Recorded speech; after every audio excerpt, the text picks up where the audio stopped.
the wealthiest dairy farmers pull up here, and you can't tell them pull up in a truck. And I've taught my guys, don't prejudge anybody. No. Never, even in any industry. Like when I was selling real estate, never prejudge it. No, of course not. So like the wealthiest guys come up. They're usually like an F-150 or a Ram, and jeans and a t-shirt, and they're the ones that'll buy a car cash very fast. Yeah. So what happened was a friend of mine that owns a freestanding building on Main Street, he had a car dealership. He sold it for I think 20 or 30 million because it turned into a high-rise center. And I went to go see him, and he's like, "Why are you buying stratified units?" Because I own stratified units already from before. Yep. And That's all we know. I looked at freestanding, but there were like 12 million in Richmond and Vancouver. Yeah. So I was like, and so he approached me and said, "Don't buy strata. See if you can find something freestanding." And so I looked. I was licensed back then, so I looked, and then this came up, and I saw it, and I'm like, Chilliwack, fuck no, I will never go to Chilliwack. But I love the building, and this used to be a Datsun dealership, and I like the guts on the picture. I phoned the realtor, he's like, the deal just collapsed last night. So this is where it gets interesting. This is how I got it. I told my agent, who was my partner, my business partner, since I was still a realtor, I told Tyler and Josh, right? Yep. Like, call the selling agent here and tell the agent that your buyer must meet the seller. Right. And what do you think the selling agent said?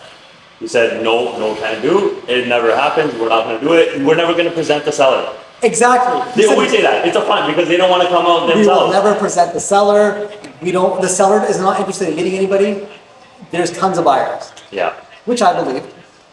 But I was adamant. I said, no, just trust me. I said, trust me. You got to get your story across. And that's what it was. I came in, Phil Hines was here, beautiful person. Yeah. Retirement age, he's had it for 20, 30 years. He was selling hot rods and classics in the back and day-to-day vehicles in the front. And I shook his hand and I talked to him and I built a relationship with him. And I said, Phil, look, I'm going to do the same thing you're going to do. Yeah. I'm not going to put a grocery store. This is not going to be like, I'm not going to tear it down. I'm going to do what you did. I'm going to carry on your legacy. Right? Which was true. Yeah. Right? And that's what I wanted to do. And then 2-3 days later, they called me and said, your offer was 300 grand short, or 200 grand short of the highest offer. There was 6 offers. Yeah. But they said, because Phil likes you, if you match it, you can have it. I don't want you to go for the whole thing, Yeah. because we're not done. Cool. Right? Show us what you We're going to be. Can we see the cars? We're not going to be. Yeah, there's a few cars here too. Let's do a We tour. can take a look. I don't want to reveal the whole thing publicly yet. Yeah. I know Because you're doing you- renovations.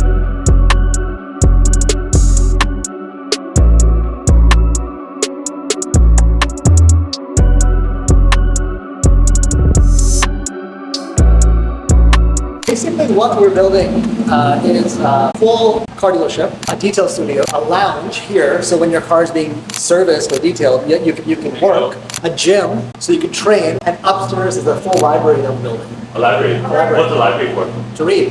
So hold on, is this like a club? Like a car club? It can become a club. It can become whatever it's I becoming. think people are just come and hang out. We're good. Hi, my name is Lucas. I work with Cars for Toys. I'm Aiden. I also work at Cars for Toys. Yeah. What's your favorite cars? Favorite cars? Shelby. The Shelby and the Gallardo. It's like so loud. It's like awesome. I wish I could drive it. You know, they're not gonna let me drive it. You don't have a driver's license, or you? I got my driver's license. I got a Tesla, but like nothing compares to this thing.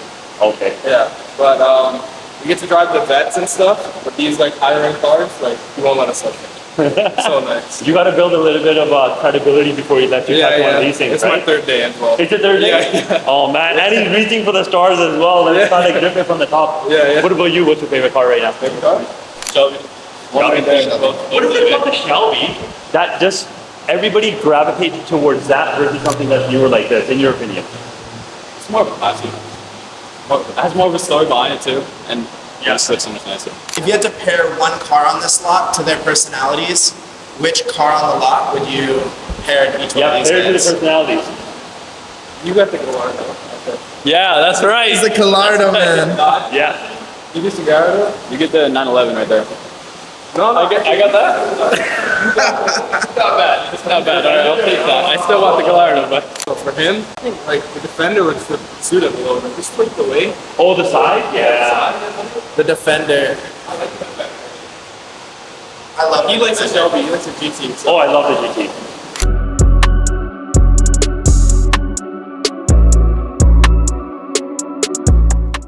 Yeah, so the cost comes back to, the price comes back to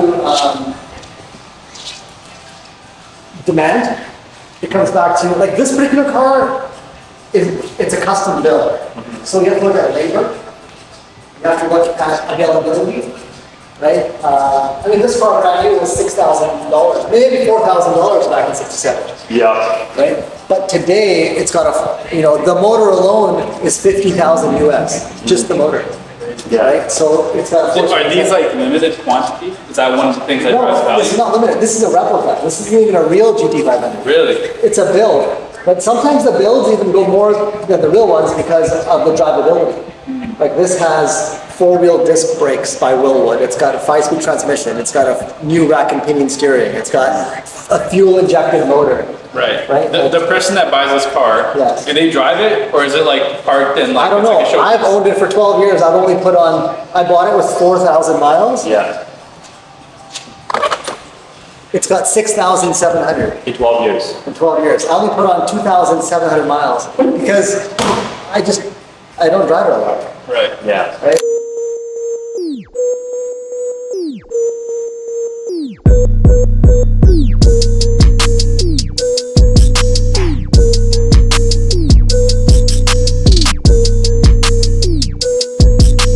What is it? 77 Corvette Coupe, What's the motor? 350. Holding a stroke. It'll be here on Monday. Oh, Well, when it's here, I'll call you. But I was thinking about it. okay, yeah. You got this back, eh? I did. It's ready to go.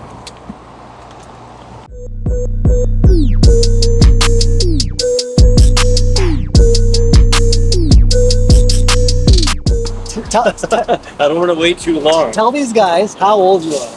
What? How old you are. Just tell all these guys because you're a phenomenal. 79. Look at this guy. No. You're 79? Yes, yes. Really? Yeah. Can you talk to these guys for a few minutes? Yeah, sure. We're just recording something right now, and Oh, yeah, you got me on Are you okay with it? we would love to hear. We're talking about success and life. You were telling me some great stuff last time we chatted. Well, that'd be great if you could just share a little tidbit about success, because you're obviously here to buy a beautiful car. Sunny was telling us you're here for a Corvette. Yeah. So what leads you to this, and can you give us a tidbit about success? Is this going to be on the news or something? Oh no, just a private hobby. We're Sure. Yeah. it's not going on the news. Does he own the police station or anything like No, that? sir. Still got your sense of humor, huh? What am I doing? Why am I buying a Corvette? Yeah. Yeah. I'm getting old. And I've got money in the bank. It's sitting there doing nothing that I want to spend, right? You guys want money. I don't want money anymore. I want stuff. Yeah. We were talking about this earlier about the motivation for, he said a lot of the people who come here and purchase the cars are purchasing cash vehicles. And Yeah. we're talking about the motivation. He has a young hotshot come in and want to lease a car. And he's like, I have bad credit. And he's like, there's some people who are doing that. Then there's other people who have a love for the art of the vehicles and experience it. So for yourself and like vehicles and experience, why is it important to you? And I mean, what's the significance for you? Fucking lost me. He's here for the car. Yeah. Get him in the ocean. I don't know. You lost him, bro. You lost him. I forgot it was Josh when I was still in like deep contemplative podcast about trauma. He's 79. Like they can't register all that, 79. You asked. I couldn't even tell what you asked. What'd you ask? Very philosophical. He had to be there for the conversation. I was just I'm just in such a different framework of thinking from Yo, but I love the previous reaction conversation. because like fuck, you lost me, man. Yo. Like you fucking lost me. That's gonna be so awesome. This is the best footage we've had, yo. That's so Always funny. shows up with the bag, yo. You What's think I'm that? here with the bag? I'm trying to leave with the car. What the fuck you want? He's like, bro, I don't know what you're asking me. I just want the Corvette.